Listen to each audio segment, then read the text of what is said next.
Hello everyone, this is Rasik Kumar and you are welcome to the Science Cell classes. Today we are going to discuss about moment of force and equilibrium, and we also solve some numericals related to this. After that we will talk about center of mass and uniform circular motion. So let's start. आज सबसे पहले हम लोग बात करते हैं कि क्या होगा अगर किसी बॉडी के ऊपर हम लोग फोर्स अप्लाई कर देते हैं तो चलिए हम लोग कुछ एग्जांपल्स ले लेते हैं तो क्लियर हो जाएगा। जैसे सबसे पहला एग्जांपल, अगर किसी सॉफ्ट बॉडी के ऊपर जो नॉन रिजिड है, सॉफ्ट बॉडी है, उसके ऊपर अगर हम लोग फोर्स अप्लाई करते हैं तो क्या हो, जैसे कि बलून, उसके ऊपर फोर्स अप्लाई करेंगे तो उसका साइज और शेप चेंज हो जाएगा। ओके, हार्ड ऑब्जेक्ट, जैसे कि ये पेन हो गया हार्ड ऑब्जेक्ट, रिजिड बोल सकते हैं, और ये जैसे कि हो गया रिजिड ऑब्जेक्ट। तो अगर मान लेते हैं कि इस रिजिड ऑब्जेक्ट के ऊपर हम लोग फोर्स अप्लाई करेंगे तो क्या होगा, ये मोशन पे आ जाएगा। किस टाइप का मोशन पे आएगा, सोचिए, जैसे कि यहाँ पे एक पेन रखा हुआ है, हम लोग यहाँ पे फोर्स अप्लाई करते हैं तो क्या होगा, ये मोशन पे आ जाता है। मोशन पे मतलब ये अपना पोजीशन चेंज कर ले रहा है। तो किस तरीके का मोशन होगा, मोशन यहाँ पे हम लोग दो टाइप का मोशन के बारे में पढ़ेंगे।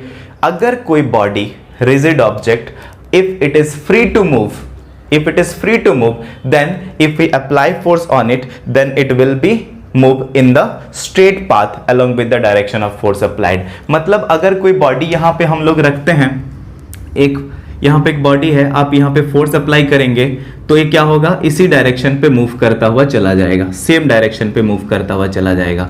तो इस टाइप का मोशन को बोला जाता है ट्रांसलेशनल मोशन। अगर कोई बॉडी फ्री है मूव करने के लिए, कहीं भी मूव कर सकता है, और उधर हम लोग फोर्स अप्लाई करते हैं तो वो फोर्स के डायरेक्शन पे स्ट्रेट लाइन पे मूव करेगा, तो उसको क्या बोला जाता है, इसको हम लोग कहते हैं translational motion. Translational motion, okay. तो एक टाइप का मोशन हो गया। अब अगर हम लोग कोई बॉडी का एग्जांपल लेते हैं जो रिजिड तो है लेकिन एक जगह पे फिक्स है, सपोज मैं इस जगह पे फिक्स कर देता हूं और अब इसके ऊपर फोर्स लगाता हूं तो क्या होगा, ये टर्न कर जाएगा, मतलब रिवॉल्व करने लगेगा। तो अगर किसी बॉडी को एक पॉइंट पे पाइवोट कर दिया जाए और वो बॉडी रिजिड है और उसके ऊपर फोर्स अप्लाई करते हैं किसी एक सुटेबल पॉइंट पे, तो क्या होगा, वो बॉडी उसी पॉइंट के चारों ओर घूमने लगेगा, रिवॉल्व करने लगेगा। तो इस टाइप का मोशन को क्या बोलेंगे हम लोग, रोटेशनल मोशन। तो इसको भी देख लीजिए, अगर कोई बॉडी यहाँ पे फिक्स है, मान लेते हैं एक रॉड है जिसको यहाँ पे फिक्स कर देते हैं, तो इस पॉइंट को बोला जाता है पाइवोट पॉइंट। इसको क्या बोला जाता है, पाइवोट पॉइंट। अगर इस पॉइंट पे फिक्स कर देते हैं और आप यहाँ पे फोर्स लगाएंगे तो ये इस तरीके से टर्न करने लगेगा, इस तरीके से घूमने लगेगा। तो इस पे जो मोशन क्रिएट हो रहा है, इस टाइप का मोशन को हम लोग कहते हैं rotational motion. Rotational motion, okay. तो ये हो गया रोटेशनल मोशन, ये हो गया ट्रांसलेशनल मोशन। मतलब this is very clear that if we are going to apply force on any rigid object then it comes in motion. It might be translational motion और it might be rotational motion. तो चलिए हम लोग बात करते हैं moment of force के बारे में। मोमेंट ऑफ फोर्स क्या होता है, मोमेंट ऑफ फोर्स में हम लोग इसके बारे में डिस्कस करेंगे, रोटेशनल मोशन के बारे में डिस्कस करेंगे। तो rotational motion, moment of force क्या हो जाएगा,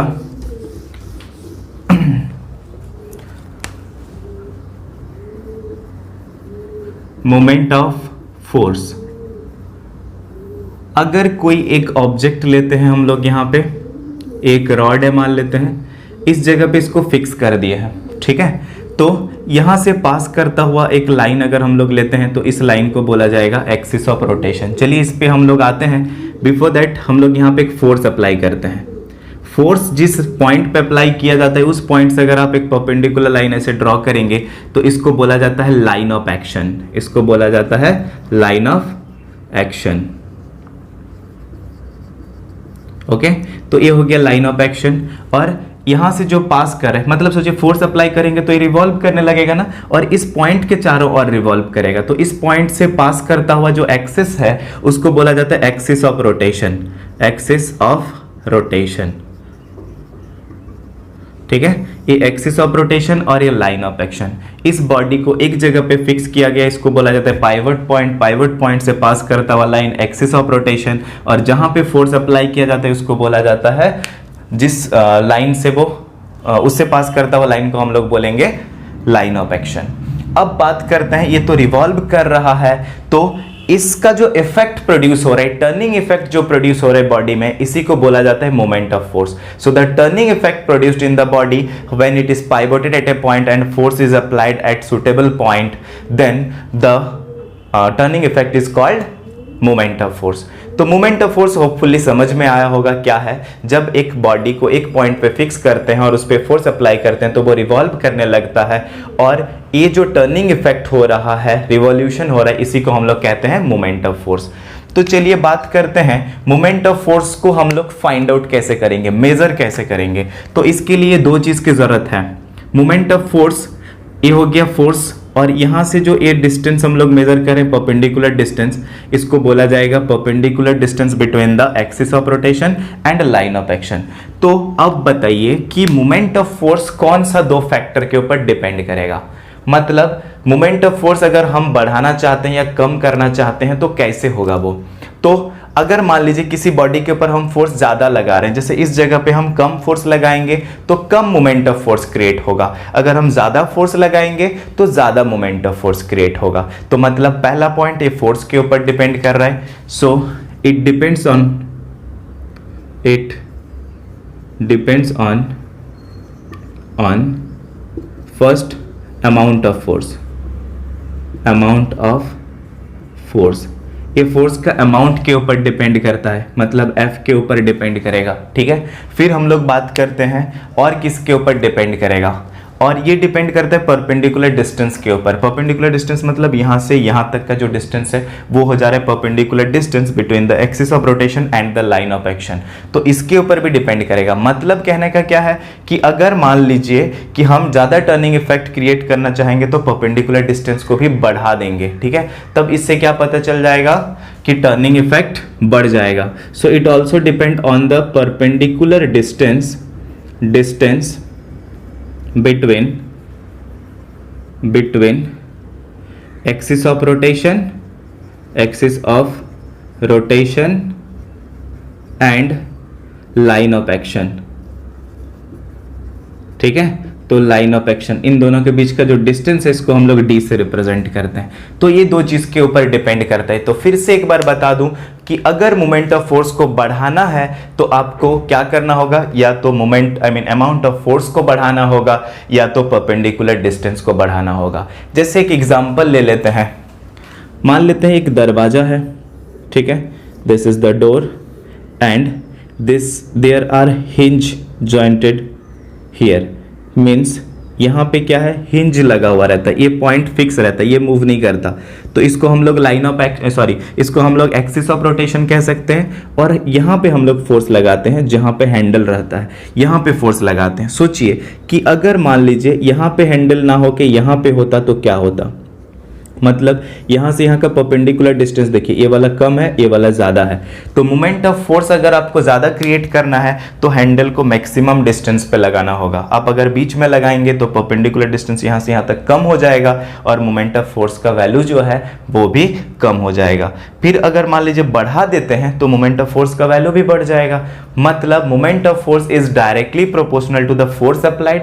आप फोर्स भी बढ़ा सकते हैं, फोर्स के साथ डायरेक्टली प्रोपोर्शनल है, और परपेंडिकुलर डिस्टेंस के साथ भी डायरेक्टली प्रोपोर्शनल है. So how can we measure the moment of force. Moment of force can be measured by multiplying the force and the perpendicular distance. तो मोमेंट ऑफ फोर्स किसके बराबर हो जाता है, मोमेंट ऑफ फोर्स किसके बराबर हो जाएगा, is equals to force into perpendicular distance from the axis of rotation and the line of action. So we can say that we can measure the moment of force by multiplying the, or it can be defined as the product of amount of force and the perpendicular distance between the line of action and the axis of rotation. Clear? Okay. तो ये हो गया moment of force. तो चलिए moment of force से related कुछ topic में बात कर लेते हैं. मोमेंट ऑफ फोर्स स्केलर होगा कि वेक्टर होगा. मोमेंट ऑफ फोर्स एक वेक्टर क्वांटिटी है, इसका डायरेक्शन है, किस डायरेक्शन पे होगा. तो मोमेंट ऑफ फोर्स का अगर डायरेक्शन का बात करें तो वो जिस प्लेन पे परपेंडिकुलर डिस्टेंस है उससे परपेंडिकुलर होता है. मतलब कहने का मैं बताता हूं, जैसे कि मान लीजिए यहाँ पे एक स्टोन है, इसको रस्सी से बांधा हुआ है या फिर डंडा एक ठो दिया हुआ है और ये एक्सिस ऑफ रोटेशन हो गया, इसको घुमाया जा रहा है, तो इस तरीके से वो सर्कुलर पाथ में घूमता रहेगा, इस तरीके से रिवॉल्व करता रहेगा। ठीक है, मतलब क्या है, यहाँ पे अगर स्टोन है और यहाँ पे फिक्स कर देते हैं और ऐसे घुमाते हैं तो इस तरीके से वो घूमता रहेगा। ठीक है, तो ये घूम रहा है, तो ये हो गया परपेंडिकुलर डिस्टेंस, तो ये इस प्लेन पे लाई करता है। इससे जो परपेंडिकुलर होगा this is the direction of moment of force. तो मोमेंट ऑफ फोर्स का डायरेक्शन क्या होता है, जिस प्लेन पे परपेंडिकुलर डिस्टेंस लाई करता है उससे परपेंडिकुलर होता है। मतलब मोमेंट ऑफ फोर्स का डायरेक्शन ये वाला हो जाएगा, this is the direction of moment of force, moment of force. ठीक है, तो मोमेंट ऑफ फोर्स को और क्या बोला जाता है, मोमेंट ऑफ फोर्स को टॉर्क भी कहते हैं, मोमेंट ऑफ फोर्स को हम लोग टॉर्क भी कह सकते हैं। ठीक है, इसको टॉर्क भी बोला जा सकता है। तो moment of force turning effect या टॉर्क F इंटू डी के बराबर होता है। ये वेक्टर क्वांटिटी हो जाता है, वेक्टर क्वांटिटी, और इसका डायरेक्शन किधर होता है, direction is along the perpendicular to the plane containing perpendicular distance।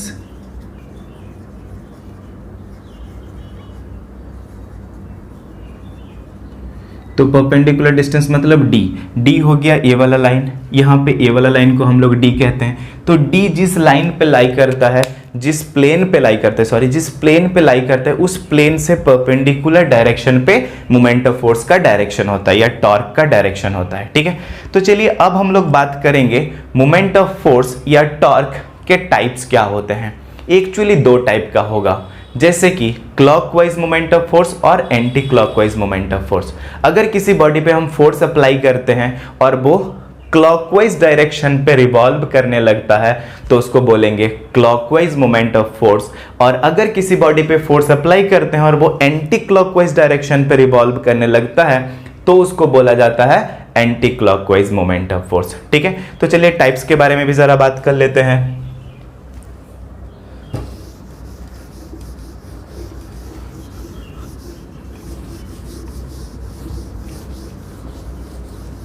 Types of moment of force, types तो दो टाइप हो जाएगा इसका। पहला clockwise moment of force and anti clockwise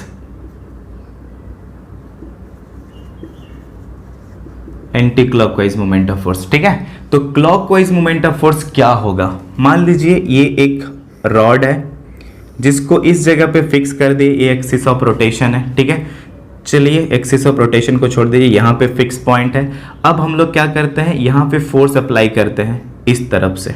ठीक है, इस तरफ से हम लोग फोर्स अप्लाई करते हैं। ये बॉडी जो है इस तरीके का एक रॉड है और यहाँ पे कांटा लगा हुआ है। ठीक है, यहाँ पे एक नेल्ड कर दिए हैं, इसको यहाँ पे नेल किया हुआ है और यहाँ पे फोर्स लगा रहे हैं, तो क्या होगा, वो इस तरीके से घूमने लगेगा। तो ये जो बॉडी है वो इस तरीके से रिवॉल्व करने लगेगा। ठीक है ना, सो ये बॉडी अगर इस डायरेक्शन पे रिवॉल्व करता है तो ये कौन सा डायरेक्शन हो जा रहा है, क्लॉकवाइज डायरेक्शन। तो बॉडी अगर इस तरीके से मूव करता है फोर्स लगाने के बाद, तो इस टाइप का मूवमेंट को क्या बोला, मोमेंट ऑफ फोर्स को बोला जाता है क्लॉकवाइज मोमेंट ऑफ फोर्स या क्लॉकवाइज टॉर्क कह सकते हैं। ठीक है, और उसी तरीके से एंटी क्लॉकवाइज, अब रॉड को ऐसे रखेंगे, यही है, यहाँ पे नेल्ड है, अब फोर्स को इधर लगा रहे हैं, तो इधर लगाएंगे तो इस डायरेक्शन पे मूव करेगा। तो ये हो गया आपका रॉड, और यहाँ पे फिक्स पॉइंट है जिसको पाइवट पॉइंट कहते हैं। आप अगर फोर्स को यहाँ पे लगाएंगे तो बॉडी इस तरीके से रिवॉल्व करने लगेगा। तो ज़रा सोचिए, अगर बॉडी इस डायरेक्शन पे रिवॉल्व करता है, रोटेट करता है, तो ये हो गया आपका डायरेक्शन जो कि एंटी क्लॉकवाइज डायरेक्शन पे है। तो टॉर्क दो टाइप का हम लोग पढ़े, क्लॉकवाइज मोमेंट ऑफ फोर्स या clockwise torque, anti clockwise moment of force और एंटी क्लॉकवाइज टॉर्क। ठीक है, अब एक छोटा सा चीज जो कि बहुत कम काम में आता है, लेकिन फिर भी जो क्लॉकवाइज मोमेंट ऑफ फोर्स होता है इसको हम लोग नेगेटिव कंसीडर करते हैं। ठीक है, और जो anti clockwise moment of force होता है उसको हम लोग पॉजिटिव कंसीडर करते हैं। So clockwise moment of force can be considered as negative torque and the anti-clockwise will be positive torque. Hope you will understand this one. You can understand it. Now we are going to discuss about unit of moment of force. अब moment of force का unit क्या हो जाएगा? अब unit के बारे में बात करते हैं. Units of torque. ठीक है, छोटा है बोल के हम लिख रहे हैं, या फिर मोमेंट ऑफ फोर्स आप बता सकते हैं. तो मोमेंट ऑफ फोर्स का क्या हो जाएगा? यूनिट क्या हो जाएगा? जबकि मोमेंट ऑफ फोर्स टॉर्क जो होता है, moment of force is equal to क्या होता है? F इंटू डी, मतलब फोर्स इंटू परपेंडिकुलर डिस्टेंस. अब बताइए फोर्स का ऐसा यूनिट क्या हो जाता है? हम पहले ऐसा यूनिट के बारे में बात करेंगे. तो ऐसा यूनिट, ठीक है, तो फोर्स का ऐसा यूनिट क्या हो जाता है? न्यूटन. और परपेंडिकुलर डिस्टेंस का क्या हो जाता है? मीटर. तो ऐसा युनिट मोमेंट ऑफ फोर्स का क्या हो जाएगा? Newton metre. ठीक है, अब जरा सीजीएस सिस्टम के बारे में बात करते हैं. सीजीएस यूनिट जो है वो कितना हो जाएगा? CGS unit that is equals to, CGS unit पे न्यूटन का क्या हो जाता है? डाइन, मतलब फोर्स का unit in CGS system will be equals to dyne, and distance का हो जाएगा सेंटीमीटर.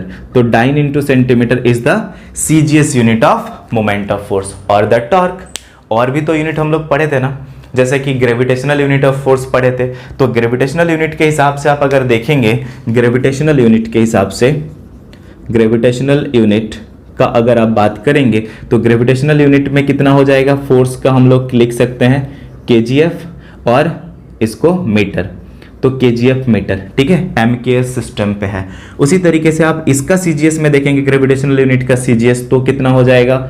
जीएफ, मतलब ग्राम फोर्स, और ये सेंटीमीटर. ठीक है, तो ये हो जाता है कुछ unit of moment of force. तो जनरली हम लोग यूज करेंगे कौन सा? न्यूटन मीटर और डाइन सेंटीमीटर. तो जरा देख लेते हैं न्यूटन मीटर और डाइन सेंटीमीटर में क्या रिलेशन है, ये भी कभी कभी पूछा जाता है. तो what is the relation between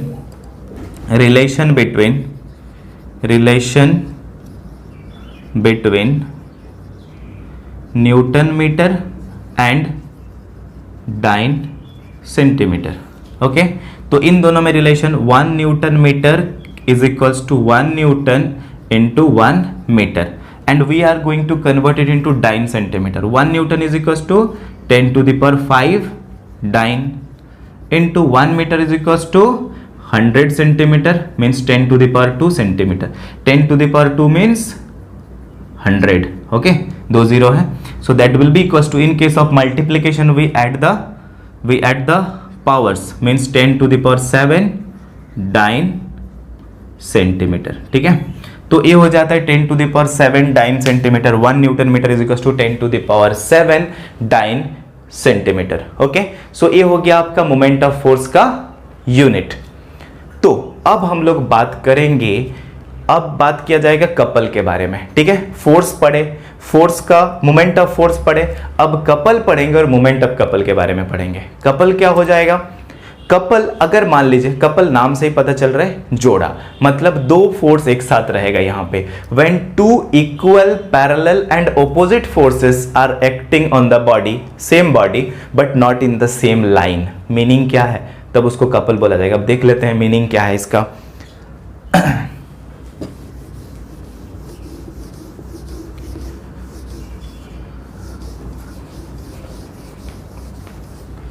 तो अब हम लोग डिस्कस करने जा रहे हैं कपल के बारे में.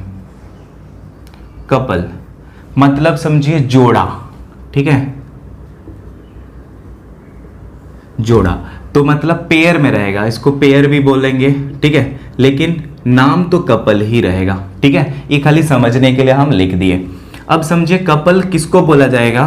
When two equal and opposite parallel forces are acting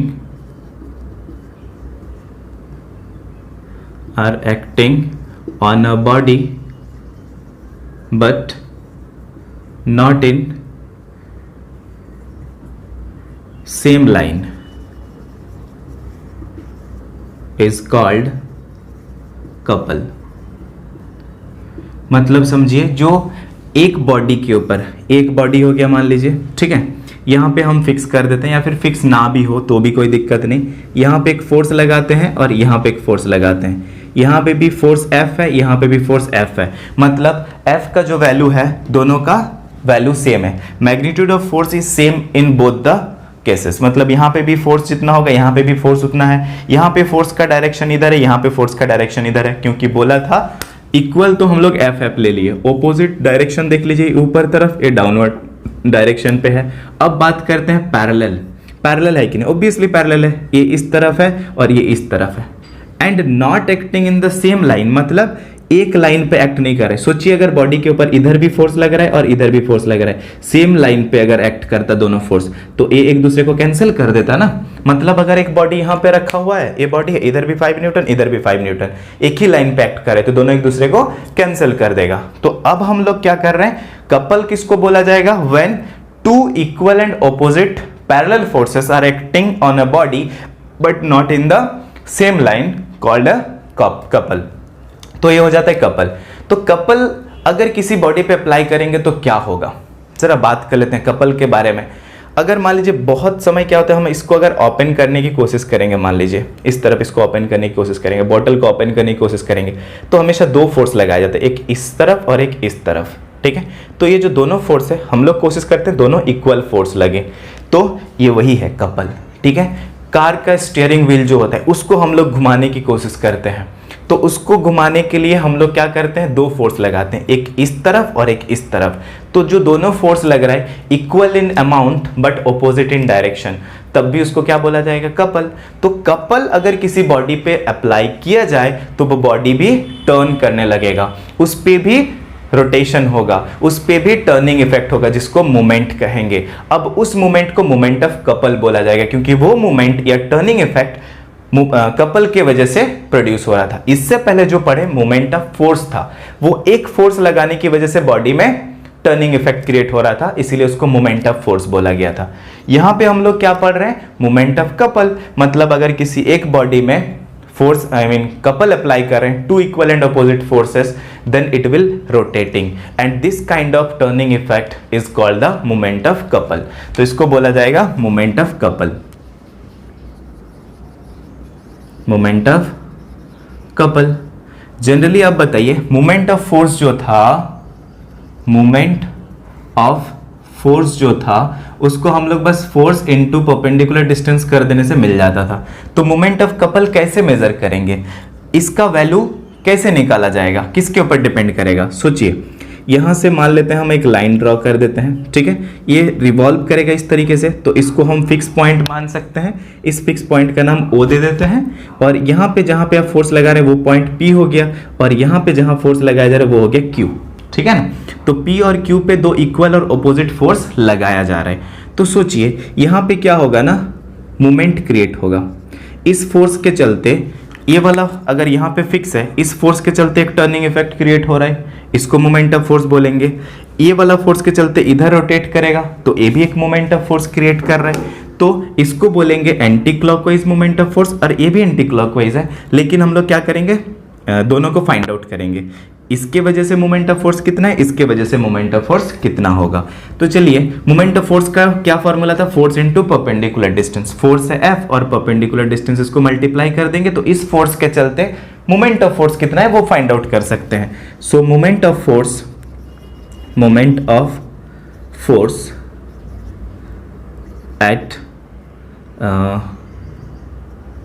eight P, moment of force F at Q, P पे पहले निकाल लेते हैं, यहाँ पे P अबाउट O, मतलब इस फोर्स का इसके अबाउट पे मोमेंट ऑफ फोर्स कितना हो जाएगा, that is equal to F into perpendicular distance कितना है यहाँ से यहाँ तक, OP इंटू OP, ठीक है। फिर उसी तरीके से moment of force F at Q, अब ये वाला फोर्स के चलते about O is equal to force, यहाँ पे भी तो अमाउंट उतना ही है, F इंटू ये वाला फोर्स, तो यहां से डिस्टेंस कितना हो जा रहा है, OQ। तो जरा बताइए, जब हम इस फोर्स का मोमेंट ऑफ फोर्स निकालने गए तो फोर्स इनटू परपेंडिकुलर डिस्टेंस मतलब F इंटू OP, इस फोर्स का मोमेंट ऑफ फोर्स निकालने जा रहे हैं, तो ये वाला फोर्स F इंटू ये वाला परपेंडिकुलर डिस्टेंस OQ, मल्टीप्लाई कर दिए, तो दोनों का मोमेंट ऑफ फोर्स निकालिए। अब नेट मोमेंट ऑफ फोर्स वही हो जाएगा, तो नेट मोमेंट ऑफ फोर्स कितना हो जाएगा, net moment of force is equals to, दोनों को ऐड कर देंगे, F into O P plus F into O Q. तो चलिए F तो दोनों में कॉमन है, कॉमन ले लेंगे, तो कितना बचेगा, O P plus O Q. तो सोचिए F into O P plus O Q, O P plus O Q मतलब पी क्यू मिल जा रहा है, तो F इंटू पी क्यू। अब पी क्यू क्या है, दोनों फोर्स के बीच का डिस्टेंस है, और F क्या है, कोई भी एक फोर्स ले रहे हैं। तो अगर हम लोग मोमेंट ऑफ कपल निकालने की कोशिश करेंगे तो हमको मल्टीप्लाई करना पड़ेगा आइदर फोर्स, दोनों में से कोई भी एक फोर्स ले लेंगे और दोनों के बीच का डिस्टेंस कितना है वो ले लेंगे। तो क्या हो जाता है, moment of couple can be written as moment of couple is equals to either force मतलब दोनों में से कोई भी एक फोर्स लेंगे इनटू डिस्टेंस बिटवीन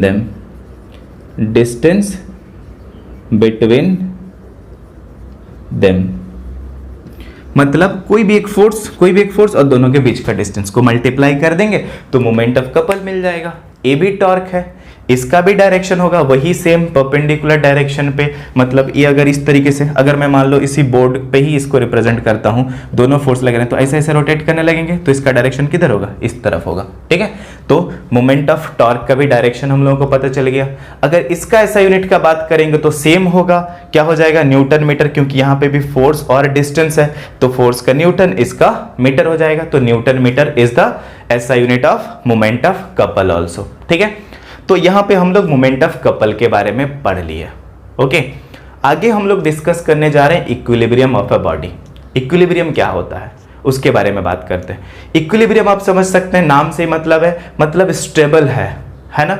जैसे कि इक्विलिब्रियम को अगर डिफाइन करना चाहेंगे, अगर आप किसी बॉडी के ऊपर बहुत सारे फोर्सेस लगा रहे हैं और उस बॉडी का स्टेट ऑफ रेस्ट में भी चेंज नहीं हो रहा है, स्टेट ऑफ मोशन में भी चेंज नहीं हो रहा है, मतलब बॉडी रेस्ट पे था तो रेस्ट पे है, मोशन पे था तो मोशन पे है, बहुत सारा फोर्स लगाने के बाद भी, तब उस बॉडी को बोला जाएगा the body is in equilibrium.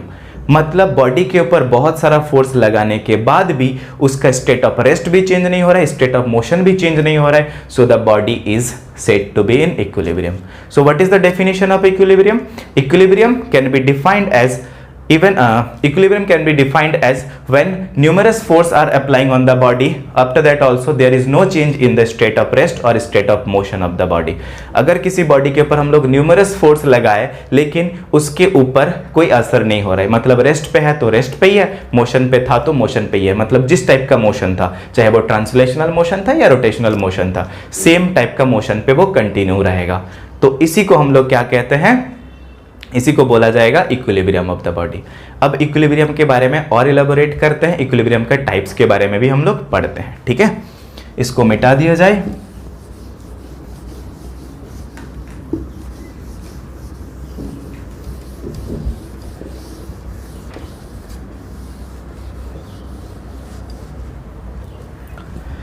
Equilibrium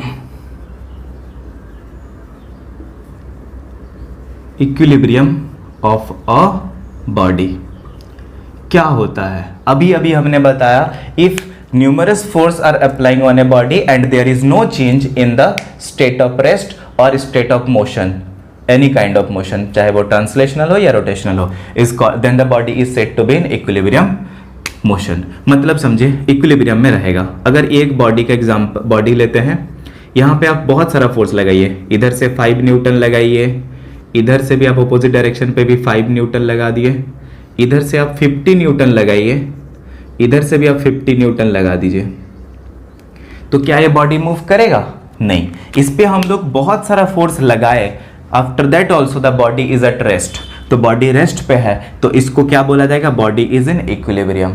तो ये जो टाइप का इक्विलिब्रियम हुआ, मतलब इसको भी इक्विलिब्रियम बोलेंगे। एक और एग्जांपल लेते हैं, मान लेते हैं एक एरोप्लेन जो है वो फ्लाई कर रहा है, ठीक है, एरोप्लेन है,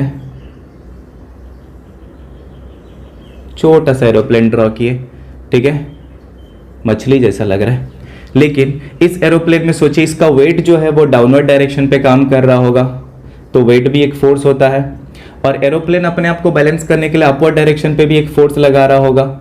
ये हो गया अपवर्ड फोर्स, अपवर्ड डायरेक्शन पे समझ लीजिए एक फोर्स लगा रहा है। तो क्या होगा, वेट नीचे की तरफ काम कर रहा है और एक अपवर्ड डायरेक्शन पे भी फोर्स लग रहा है, दो फोर्सेस के ऊपर एक्ट कर रहा है। After that also the plane is continues in the same motion, same type of motion, जैसे मूव कर रहा था वैसे ही मूव कर रहा है, सेम स्पीड के साथ। मतलब ये दोनों फोर्स इसको अफेक्ट नहीं कर रहा है, इसका मोशन को अफेक्ट नहीं कर रहा है, तब भी कहेंगे ये वाला बॉडी इक्विलिब्रियम कंडीशन पे है। मतलब अगर किसी बॉडी के ऊपर फोर्स अप्लाई करें और उसका स्टेट ऑफ रेस्ट भी चेंज ना हो, स्टेट ऑफ मोशन भी चेंज ना हो, तब उसको बोलेंगे कि बॉडी जो है वो इक्विलिब्रियम कंडीशन पे है। ठीक है, तो इक्विलिब्रियम के टाइप्स क्या हो जाएंगे। अगर किसी बॉडी रेस्ट पे था, रेस्ट पे है और उसका स्टेट ऑफ रेस्ट चेंज नहीं हो रहा है फोर्स अप्लाई करने के बाद, तो उसको बोला जाएगा स्टैटिक इक्विलिब्रियम।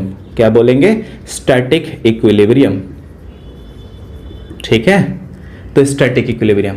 और अगर कोई बॉडी के ऊपर फोर्स लगाए और उसके बाद भी वो मोशन पे था, मोशन पे ही है, तो इसको बोलेंगे डायनामिक इक्विलिब्रियम। Dynamic equilibrium. ठीक है, dynamic equilibrium. Static and dynamic, मतलब equilibrium of a body is of two types. First one is static equilibrium and second one is dynamic equilibrium.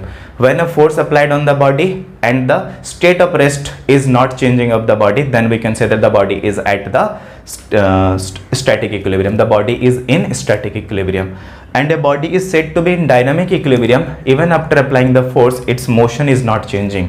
मतलब उस पर फोर्स अप्लाई करने के बाद उसका मोशन में चेंज नहीं हो रहा है, तो उसको क्या बोला जाएगा, डायनामिक इक्विलिब्रियम। तो ये हो गया दो टाइप, स्टैटिक इक्विलिब्रियम और डायनामिक इक्विलिब्रियम। तो जरा बताइए कि इसका कंडीशन क्या है, इक्विलिब्रियम कब हो सकता है, किसी बॉडी को हम लोग इक्विलिब्रियम में है बोल के कब बोल सकते हैं। कंडीशंस फॉर द इक्विलिब्रियम के बारे में बात करेंगे। कंडीशंस ऑफ इक्विलिब्रियम, सोचिए, कंडीशंस ऑफ द इक्विलिब्रियम के बारे में बात करेंगे।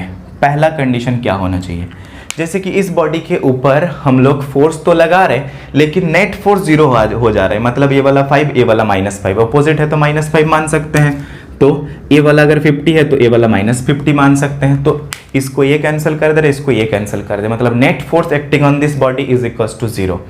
तब भी हम लोग बोल सकते हैं कि वो इक्विलिब्रियम कंडीशन पे है। तो बोल सकते हैं कि if net force acting on a body is 0। मतलब बॉडी के ऊपर जितना भी फोर्स लग रहा है उसका अगर हम लोग नेट फोर्स निकालेंगे, अगर वो 0 हो जाए, तब भी बोलेंगे कि बॉडी वो इक्विलिब्रियम पे है। फिर उसी तरीके से सेकंड कंडीशन का अगर बात करें, टॉर्क के बारे में बात करेंगे। मान लीजिए एक सीसॉ है, अब देखे होंगे सीसॉ, जैसे कि यहाँ पे एक पाइवट पॉइंट यहाँ पे लगा हुआ रहता है। यहाँ पे अगर मान लो एक लड़का बैठा हुआ है, यहाँ पे एक लड़का बैठा है, दोनों का मास सेम है, इसका भी मास सेम है, इसका भी मास सेम है। मतलब इसका वेट जो होगा mg और इसका वेट जो होगा mg सेम होगा। ये नीचे तरफ जितना फोर्स लगा रहे इधर भी उतना ही फोर्स लगा रहे। सोचो, इधर एंटी क्लॉकवाइज मूवमेंट क्रिएट होगा, इधर क्लॉकवाइज मूवमेंट क्रिएट होगा, है ना। तो एंटी क्लॉकवाइज मूवमेंट जो है वो जितना आएगा, क्योंकि यहाँ से यहाँ तक का डिस्टेंस भी उतना ही है, फोर्स भी सेम है, तो डिस्टेंस भी सेम, फोर्स भी डिस्टेंस भी सेम है और फोर्स भी सेम है। तो इसके वजह से एंटी क्लॉकवाइज मूवमेंट जो है वो जितना होगा, क्लॉकवाइज मूवमेंट भी उतना ही होगा। मतलब movement of force in anti clockwise direction and movement of force in clockwise direction are same. मतलब anti clockwise moment of force कितना हो जा रहा है, F इंटू ए वाला डिस्टेंस को मैं D मानता हूं और इसको F मान लेता हूं। तो A भी D है और A भी F है। तो सोचिए anti clockwise moment of force क्या हो जाता है, F into D. Anti clockwise को पॉजिटिव मानते हैं और क्लॉकवाइज को नेगेटिव, तो A भी F इंटू डी ही है, लेकिन ये नेगेटिव है। सोचिए पॉजिटिव FD और नेगेटिव FD दोनों में क्या हो जाएगा, अगर ऐड कर देंगे तो 0, दोनों को ऐड करने से 0 हो जाएगा। मतलब मोमेंट ऑफ फोर्स दोनों को ऐड कर देना, net moment of force is also 0 here. तो अगर मान लीजिए if net moment of force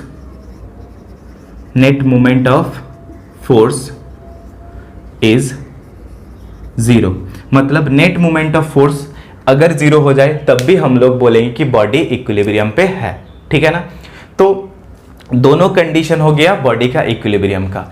अगर नेट फोर्स 0 हो जाए तो बॉडी रेस्ट पे था तो रेस्ट पे ही रहेगा। अगर हम लोग बात करें कि नेट मोमेंट ऑफ फोर्स जो है, मतलब net moment of all the forces acting on the body is equals to 0, then we can say that the body will be in the motion in the same direction और in the same speed. मतलब अगर किसी body rotate भी कर रहा है तो वो रोटेट ही करता रहेगा, मतलब उसका सारा नेट मोमेंट ऑफ फोर्स 0 हो जा रहा है तो वो उसी डायरेक्शन पे रिवॉल्व भी करता रहेगा। तब इसको ये दोनों कंडीशन हो जाता है इक्विलिब्रियम का, ठीक है। तो इक्विलिब्रियम का 2 कंडीशन। अब कुछ एग्जांपल्स के बारे में बात करते हैं, ठीक है। तो एग्जांपल में क्या आ जाएगा, सबसे पहला एग्जांपल हम लोग बात करते हैं स्टैटिक इक्विलिब्रियम का। स्टैटिक इक्विलिब्रियम किसको कहते हैं? बॉडी रेस्ट में है तो रेस्ट में रहेगा। Book lying on the table, pen lying on the table. अगर मान लो कोई एक पेन को अगर टेबल के ऊपर रखा हुआ है तो उसका वेट जो है नीचे की तरफ काम कर रहा है और इसका नॉर्मल रिएक्शन ऊपर की तरफ काम कर रहा है। The body is still not moving, body move नहीं कर रहे हैं, तब हम लोग क्या बोलेंगे? एक स्टैटिक इक्विलिब्रियम का एग्जांपल हो गया, ठीक है ना। फिर उसी तरीके से box is lying on the table and a box is lying on the table and two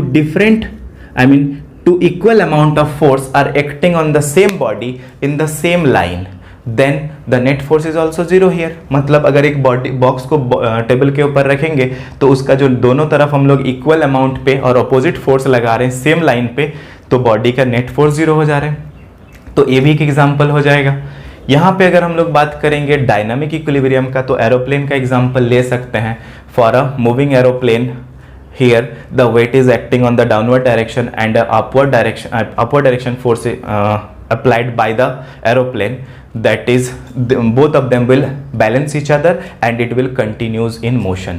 मतलब अगर दोनों फोर्स लगाने के बावजूद भी वो अभी भी मोशन पे है तो हम लोग क्या बोल सकते हैं? वो डायनामिक इक्विलिब्रियम पे है। तो ये सब कुछ एग्जांपल हो गया स्टैटिक इक्विलिब्रियम का और डायनामिक इक्विलिब्रियम का, ठीक है। अब यहाँ का एक सबसे इंपॉर्टेंट चीज बचा हुआ है, वो है principal of moment of force या प्रिंसिपल ऑफ मोमेंट्स। किसको कहते हैं? हमेशा प्रिंसिपल ऑफ मोमेंट का कहना ये है कि अगर कोई बॉडी इक्विलिब्रियम कंडीशन पे है, कोई भी टाइप का इक्विलिब्रियम हो सकता है, चाहे वो स्टैटिक हो या डायनामिक हो, अगर कोई बॉडी इक्विलिब्रियम कंडीशन पे है तो उसका नेट मोमेंट जो होगा वो 0 होगा, या फिर हम लोग बोलेंगे एंटी क्लॉकवाइज मोमेंट जो होगा और क्लॉकवाइज मोमेंट जो होगा वो सेम होगा। तो प्रिंसिपल ऑफ मोमेंट हम यहां पे बता सकते हैं, प्रिंसिपल ऑफ मोमेंट। इससे बहुत सारा न्यूमेरिकल पूछा जाएगा, बहुत सारा, मतलब ज्यादातर न्यूमेरिकल तो इसी के ऊपर बेस्ड है। According to the principle of moment, if a body is in equilibrium, अगर कोई बॉडी इक्विलिब्रियम कंडीशन पे है, so total anti clockwise moment, total anticlockwise moment is equals to total clockwise moment.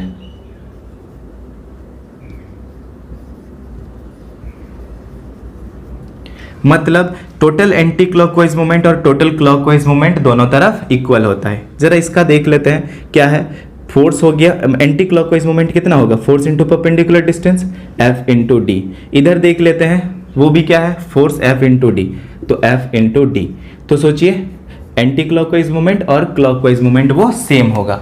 तो याद रहे numerical में ये सब चीज बहुत फेस करेंगे हम लोग। अगर बॉडी इक्विलिब्रियम पे है, कभी कभी ये बोल देता है कि it is kept horizontally. Horizontally मतलब ऐसे स्ट्रेट है, जैसे कि बीम बैलेंस होता है ना, एक तरफ स्टोन डालता है और एक तरफ फ्रूट्स डालता है, दोनों तरफ अगर सेम सेम हो जाए तो क्या हो जाएगा? वो फ्लैट हो जाता है। इस तरीके से मतलब बोल सकते हैं कि वो हॉरिजॉन्टल पोजीशन पे आ जाता है, तो इसको बोला जाता है इक्विलिब्रियम कंडीशन।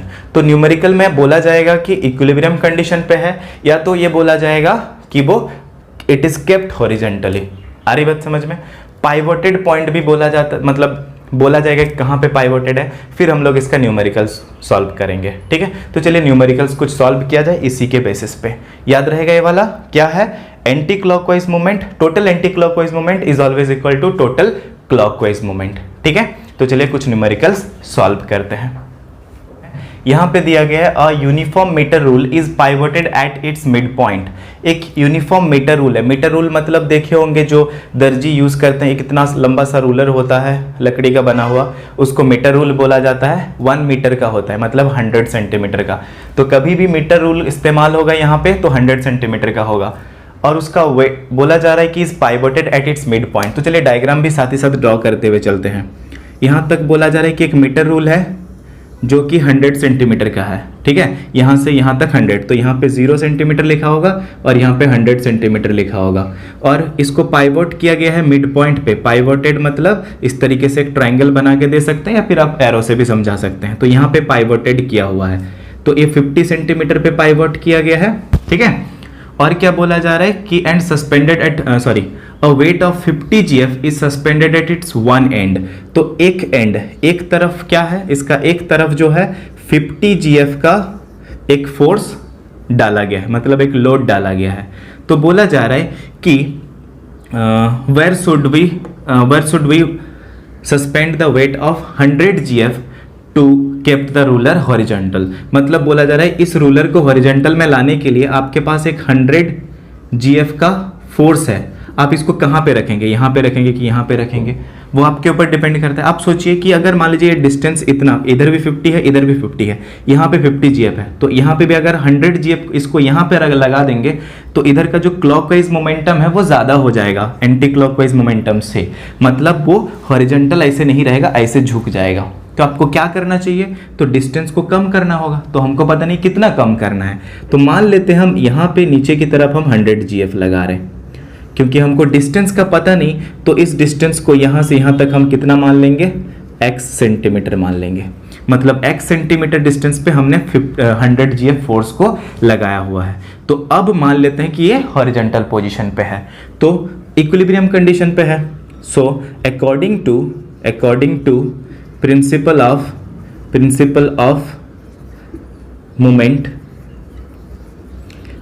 ऑफ मोमेंट के हिसाब से, क्योंकि बॉडी इक्विलिब्रियम पे अब आ चुका है, तो क्या बोलेंगे, anti clockwise moment is equal to clockwise moment. तो बताइए एंटी क्लॉकवाइज मोमेंट कितना है। एंटी क्लॉकवाइज मतलब इसके चलते इधर घूमेगा, तो वो एंटी क्लॉक है। तो फोर्स के जगह पे क्या लिखेंगे, 50 GF इनटू डिस्टेंस कितना लिखेंगे, ये वाला डिस्टेंस होगा ना, पाइवट पॉइंट से यहाँ तक का डिस्टेंस कितना है, 50 सेंटीमीटर है, तो 50 सेंटीमीटर, ठीक है। उसी तरीके से इधर क्लॉकवाइज मोमेंट कितना होगा, क्लॉकवाइज में फोर्स कितना है भाई, 100 GF इनटू डिस्टेंस कितना है नहीं पता, उसको x माने हुए हैं, x सेंटीमीटर, ठीक है। तो चलिए अब हम लोगों को क्या निकालना है, इस x का वैल्यू निकालना है।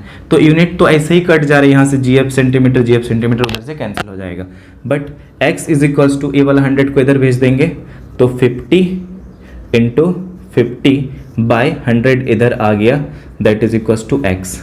तो ये दो जीरो कैंसिल, मतलब 25 centimetre is equals to x। मतलब x जो है 25 सेंटीमीटर है, मतलब इधर से 25 सेंटीमीटर पे 100 GF को रखना होगा। मतलब इसका आंसर पे क्या लिखेंगे, 100 GF load will be suspended at 25 centimetre from the pivoted point और 25 centimetre from the other end यहाँ से यहाँ तक भी 50 सेंटीमीटर है, तो यहाँ से यहाँ तक 25, तो इधर से भी 25 होगा। तो आप जो चाहे वो लिख सकते हैं। तो क्या लिखा जाएगा, 100 GF force should be suspended at 25 centimeter from other end, ठीक है। दूसरी तरफ से 25 सेंटीमीटर पे 100 GF को रखेंगे, ठीक है। तो चलिए हम लोग एक और एग्जांपल बनाते हैं।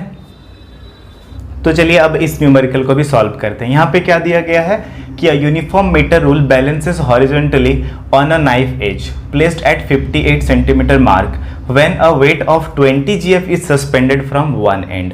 मतलब बोला जा रहा है एक मीटर रूलर है, मीटर रूल ऐसे होता है, ये 100 सेंटीमीटर का एक मीटर रूल है, जिसको बोला जा रहा है कहाँ पे बैलेंस किया जा रहा है, it is balances at a 58 centimetre mark. तो 50 यहाँ पे होता है, 58 सेंटीमीटर यहाँ पे होगा, तो यहाँ पे एक नाइफ एज पे उसको सस्पेंड किया गया, मतलब ये पाइवट पॉइंट हो जाएगा।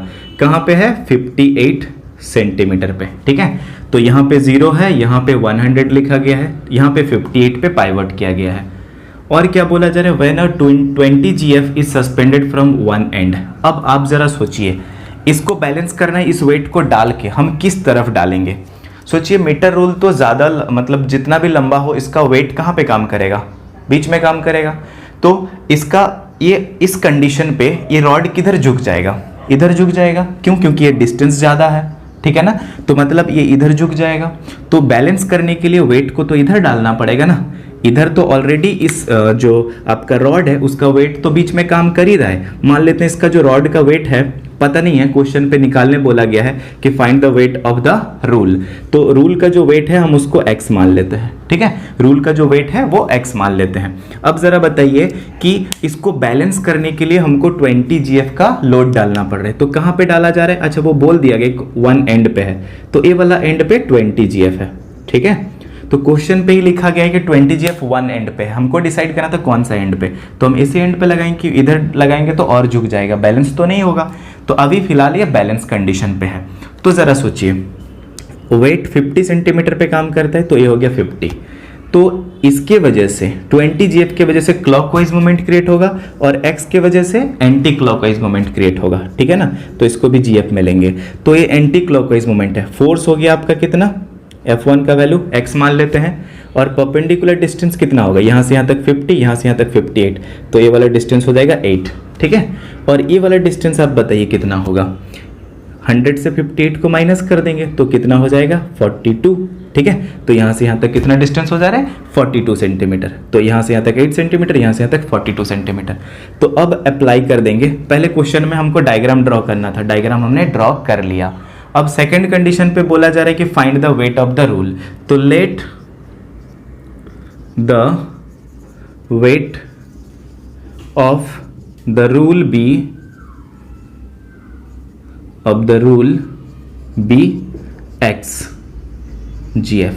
तो इसका वेट हम लोग कितना मान ले रहे हैं, x GF माना जा रहा है। अब जरा बताइए, अगर वेट उसका x GF है तो according to principle of moment, according to principle of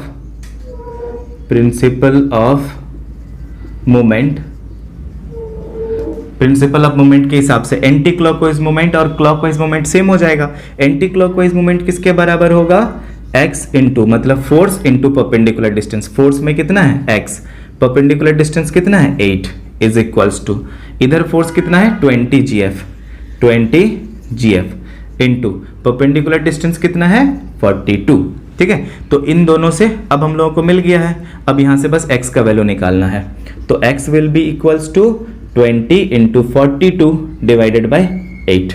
तो 4 2 जा 4 5 जा and 2 21, that will be equals to 5 10 105 GF।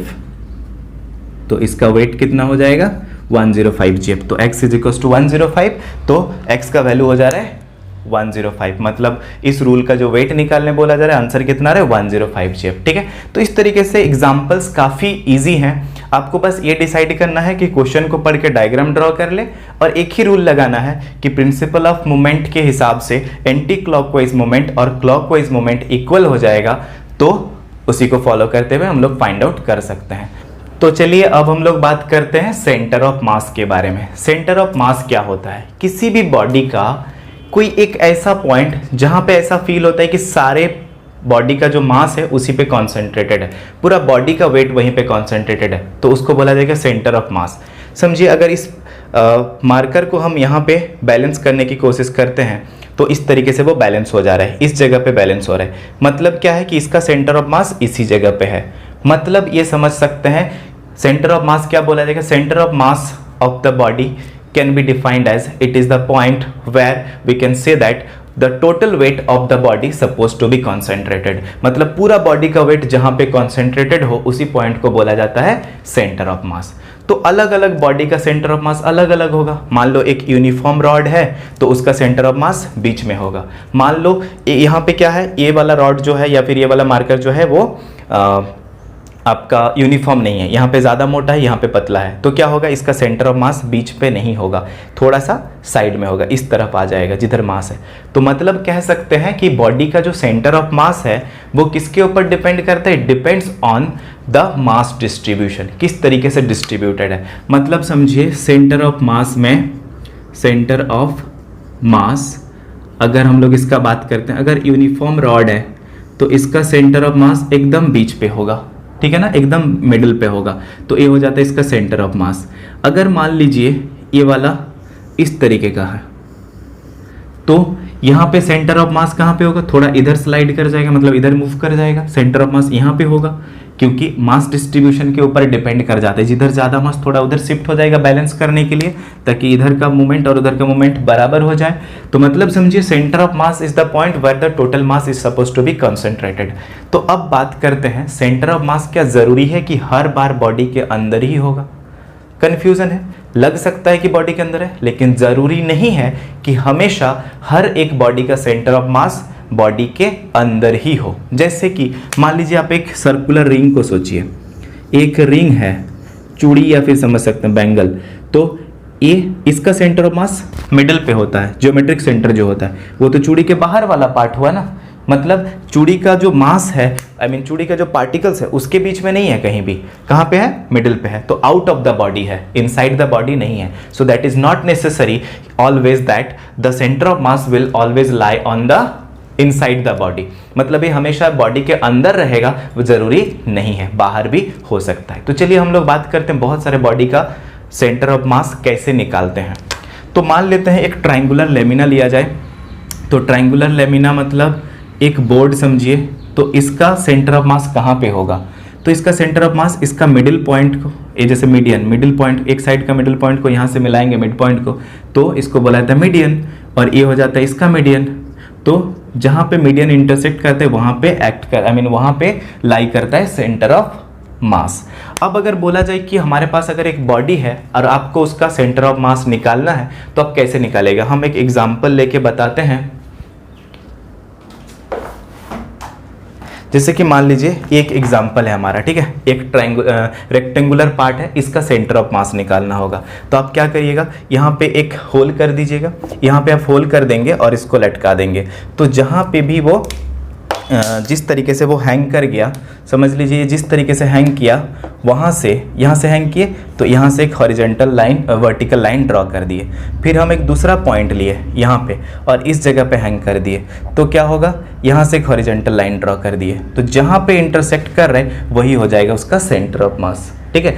तो मतलब उसी तरीके से अगर हम लोग लैमिना का सेंटर ऑफ मास का बात करेंगे, तो लैमिना का सेंटर ऑफ मास कैसे निकाल सकते हैं। लैमिना मतलब एक बोर्ड की तरह होता है, जैसे कि लकड़ी का टुकड़ा, लकड़ी का बोर्ड जो होता है, प्लाई होता है, उसको अगर ट्राइंगुलर शेप में काटेंगे तो उसको बोला जाएगा ट्राइंगुलर लेमिना, रेक्टेंगुलर शेप में काटेंगे तो रेक्टेंगुलर लेमिना।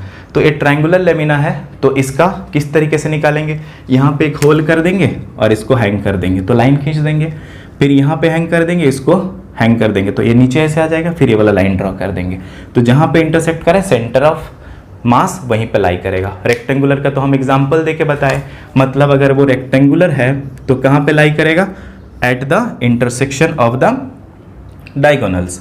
स्क्वायर का भी क्या होगा, स्क्वायर का भी at the intersection of the diagonals, diagonal का इंटरसेक्शन पे लाई करेगा, ठीक है। जैसे एक सिलेंडर है, तो सिलेंडर का सेंटर ऑफ मास कहाँ पे रहेगा, इसका बीचों बीच जो एक्सिस पास करे उस एक्सिस का मिड पॉइंट पे रहेगा, ठीक है। तो सेंटर ऑफ मास आप समझ सकते हैं एक ज्योमेट्रिक सेंटर पे लाई करता है, अगर वो यूनिफॉर्म है तो, और यूनिफॉर्म नहीं है तो हम लोग अलग अलग तरीके से निकाल सकते हैं, जैसे कि यहाँ मास डिस्ट्रीब्यूशन के ऊपर डिपेंड कर जाएगा। तो ये हो गया आपका सेंटर ऑफ मास से रिलेटेड सारा चीज़, ठीक है। तो अब हम लोग डिस्कस करेंगे पूरा बॉडी का मतलब यूनिफॉर्म सर्कुलर मोशन के बारे में, ठीक है। यूनिफॉर्म सर्कुलर मोशन किसको कहते हैं, when a body is moving in a circular path, okay, with the same speed, then we can say that the body is in uniform circular motion। मतलब समझिए कि एक स्ट्रिंग पे एक स्टोन को बांध दिए हैं और यहाँ पे पकड़ के ऐसे घुमा रहे हैं, तो क्या होगा, वो एक सर्कुलर पाथ में घूमेगा, तो उसका जो मोशन होगा उसको बोल सकते हैं हम लोग यूनिफॉर्म सर्कुलर मोशन। तो when a body moves in a circular path with the same speed, body यहाँ पे स्टोन ये स्टोन हो गया, ये सेंटर हो गया, इस तरीके से इसको यहाँ पे बांधा गया और घुमाया जा रहा है, तो ये बॉडी इस तरीके से मूव कर रहा है, तो सेम स्पीड के साथ मूव कर रहा है, तो इसको बोला जाएगा uniform circular motion. Uniform circular motion पे क्या क्या चीज़ों पे ध्यान देना पड़ता है? स्पीड तो सेम है, क्या इसका वेलोसिटी भी सेम होगा? वेलोसिटी मतलब क्या होता है? डायरेक्शन उस पर खाली ऐड कर देते हैं। वेलोसिटी इसका सेम नहीं होगा, क्यों? क्योंकि स्पीड तो यहाँ पे जितना है यहाँ पे भी उतना ही है, मतलब यहाँ पे भी स्पीड अगर u है तो यहाँ पे भी स्पीड u है, लेकिन यहाँ पे डायरेक्शन इधर है, यहाँ पे डायरेक्शन इधर है। तो जब ऐसे मूव करता जाएगा तो हर एक बार उसका डायरेक्शन चेंज होता रहेगा, तो हर जगह पे वेलोसिटी का मैग्नीट्यूड जो है वो तो सेम है, लेकिन डायरेक्शन बदलते जा रहा है। So we can not say that its velocity is same. In uniform circular motion the speed is same uniform, but the velocity is not same. Velocity is continuously change, or we can say that the velocity will be different at different point and it will be along the tangential direction. कहीं पे भी आप tangent draw करेंगे तो उसी के direction पे वो आ जाएगा, ठीक है। तो इसी तरीके से हम लोग बता सकते हैं कि वो बॉडी का वेलोसिटी सेम नहीं है, तो वेलोसिटी चेंज हो रहा है। So can we say that the body is accelerating continuously? Yes, body जो है हमेशा एक्सेलरेट कर रहे हैं, क्यों? क्योंकि उसका वेलोसिटी चेंज हो रहा है, और एक्सेलरेशन तो हम लोग उसी को बोलते हैं ना, change in velocity by time, तो एक्सेलरेशन हो रहा है। So uniform circular motion can be defined as here it is an accelerated motion. तो स्टोन को अगर इस तरीके से घुमाएंगे सेम स्पीड के साथ तो उसको बोला जाएगा यूनिफॉर्मली, सॉरी, इसको हम लोग बोलेंगे क्या? Accelerated motion. और ये रीजन भी पूछा जाता है कि why the uniform circular motion can be considered as और defined as the accelerated motion, because the velocity is not same everywhere, it is continuously changing. okay? तो इसका velocity जो है हर जगह पे अलग अलग है, इसीलिए वो accelerated motion है, ठीक है। तो ज़रा बात करते हैं हम लोग सेंट्रीपिटल फोर्स और सेंट्रीफ्यूगल फोर्स के बारे में।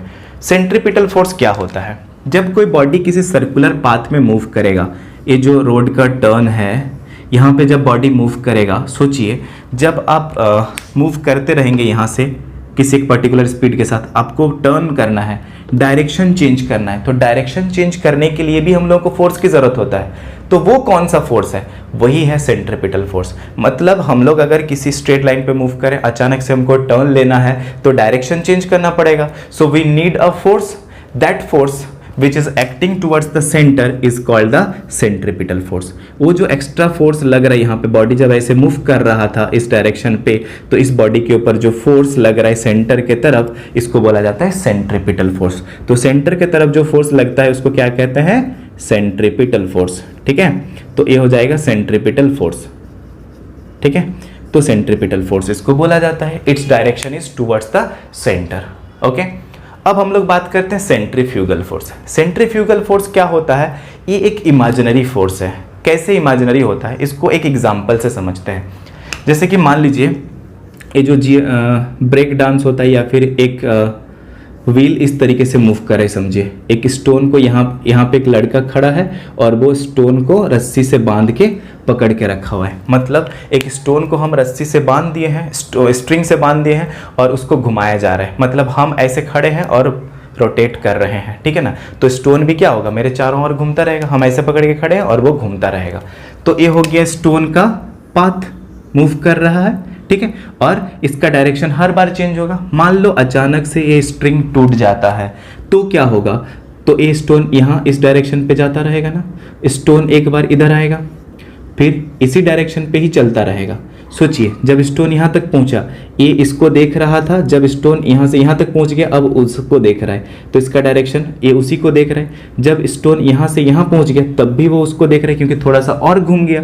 फिर जब स्टोन यहाँ से यहाँ पहुँचेगा तब भी ये उसको देख रहा है। मतलब ये जैसे जैसे टर्न करते जा रहा है, स्टोन उससे दूर जाते जा रहा है, ऐसा फील होगा, क्योंकि स्टोन इधर जा रहा है और इसको लग रहा है मेरे से दूर जा रहा है। अब सोचिए स्टोन का डायरेक्शन किधर है? मेरे को क्या लग रहा है? मेरे सामने हमेशा है और दूर जाते जा रहा है, तो हमको लगेगा मेरे से आउटवर्ड डायरेक्शन पे है। लेकिन अगर हम बात करें यहाँ से, देखिए अगर कोई यहाँ से अगर कोई देखता है तो उसका डायरेक्शन किधर होगा? इस डायरेक्शन पे है। तो इसके लिए डायरेक्शन इधर है, लेकिन इसको लग रहा है कि इससे दूर जा रहा है। तो सेंट्रीफ्यूगल फोर्स जो है ऑब्जर्वर फील करता है ये एक स्यूडो फोर्स है, इमेजिनरी फोर्स है, ऐसा लगता है कि वो आउटवर्ड डायरेक्शन पे काम कर रहा है, लेकिन वो आउटवर्ड डायरेक्शन पे काम नहीं करता है, इसलिए इसको इमेजिनरी फोर्स बोला जाता है। इसके लिए आउटवर्ड, लेकिन इसके लिए टेंजेंशियल डायरेक्शन।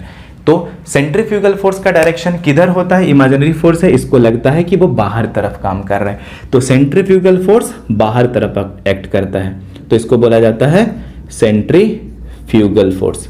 ठीक है, तो सेंट्रीफ्यूगल फोर्स। सेंट्रीपिटल फोर्स का direction towards the centre of the path, circular path, और सेंट्रीफ्यूगल फोर्स का direction away from the centre of the path. आ रही बात समझ में?